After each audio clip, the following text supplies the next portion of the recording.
안녕하세요. 더 프렌즈 법률사무소 형사 전문 이동찬 변호사입니다. 오늘은 조금 중요한 이야기를 하나 할까 합니다. 형사사건 송달 장소 변경 신청에 대한 이야기입니다. 형사사건은 송달을 아주 중요시합니다. 따라서 경찰 조사 단계에서부터 검찰, 법원 판결에 이르기까지 모든 절차 하나하나마다 모두 그 과정과 결과를 피의자 집으로 송달하게 되어 있습니다. 그런데 성매매 사건처럼 경우에 따라 내가 처벌은 달게 받을 수 있는데 도저히 우리 집에 알리고 싶지는 않다, 이런 범죄가 있을 수 있습니다. 아무리 죄가 밉고 사람이 미워도 성매매 사건을 가정에 알린다고 하는 것은 여러 다른 문제가 생길 수도 있으니까요. 그래서 이런 경우에 송달 장소 변경 신청이라는 것을 하게 됩니다. 즉, 수사받는 과정에서 경찰이나 검찰에게 송달 장소를 피의자의 주민등록 주소가 아닌 제3의 다른 장소로 바꿔달라는 신청을 하는 것이죠. 물론 아무 장소로나 변경되는 것은 아니고 변호인의 사무실처럼 이유 있는 장소로 변경만 허용이 됩니다. 그래서 많은 경우 피해자분들이 변호인에게 송달 장소 변경을 요청하곤 합니다. 그러면 변호인들은 수사기관이나 법원에 송달 장소 변경 신청서를 제출하게 되고 그 이후 통지문이나 결정문 등 서류는 변호인 사무실로 송달받게 됩니다.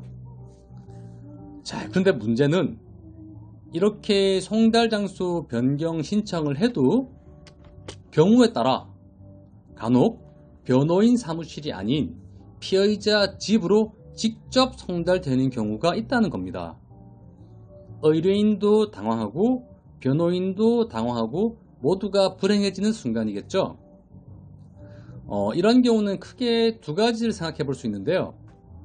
하나는 경찰 수사 과정에서 발생하는 문제고, 다른 하나는 사건 종결 후 검찰의 벌금 납부 고지 과정에서 발생하는 문제로 보입니다. 보통 수사는 경찰 수사, 검찰 수사, 법원 재판 순으로 사건 기록이 넘어갑니다. 그리고 이 과정에서 온갖 서류들이 피의자 집으로 송달되어 가죠. 이때 검찰과 법원의 경우에는 송달 장소가 검찰과 법원 자체 전산망에서 기록 관리되게 됩니다.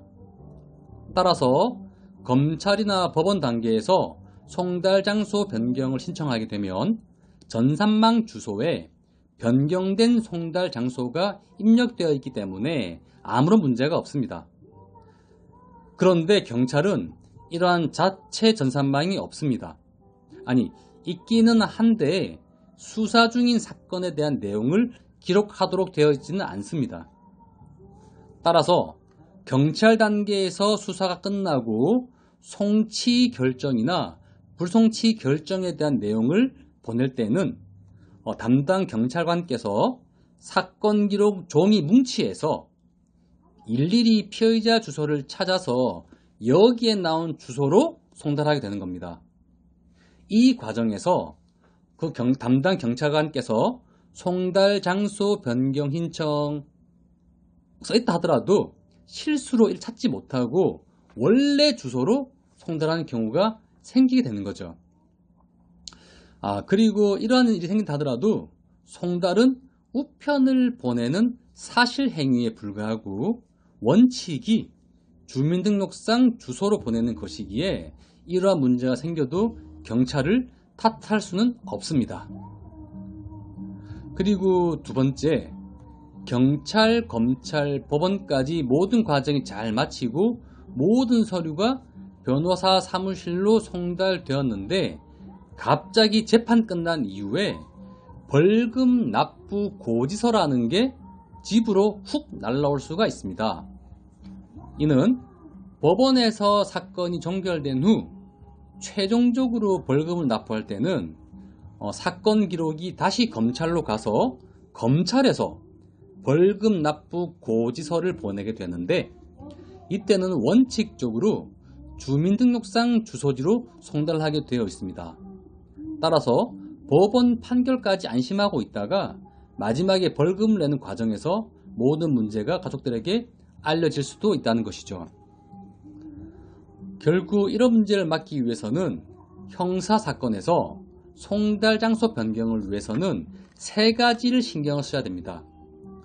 첫째, 수사 과정에서 경찰 단계와 검찰 단계에서 송달 장소 변경 신청서와 송달 장소 확인 요청서를 제출해서 송달 장소가 변호인 사무실이라는 것을 여러 차례 확인하셔야 되고, 둘째, 특히 경찰 단계에서는 담당 수사관에게 주기적으로 전화해서 송달 장소에 대한 메모와 관심을 환기시켜야만 합니다.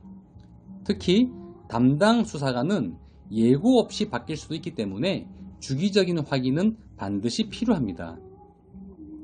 셋째, 마지막으로 법원에서 사건이 확정되면 반드시 검찰청에 전화하거나 찾아가서 서류 송달에 대한 별도 신청과 부탁을 해 두셔야 합니다. 자, 결론적으로 하나만 알아둡시다. 어떻게? 네, 송달 장소 변경 신청은 한 번으로 끝나는 것이 아니고 매 순간 계속 관심을 가지고 확인해야 한다는 사실을요. 네, 오늘은 형사사건에 있어서 송달 장소 변경 신청 절차와 주의할 점에 대해서 알아보았습니다. 저는 더 프렌즈 법률사무소 형사 전문 이동찬 변호사였습니다. 감사합니다.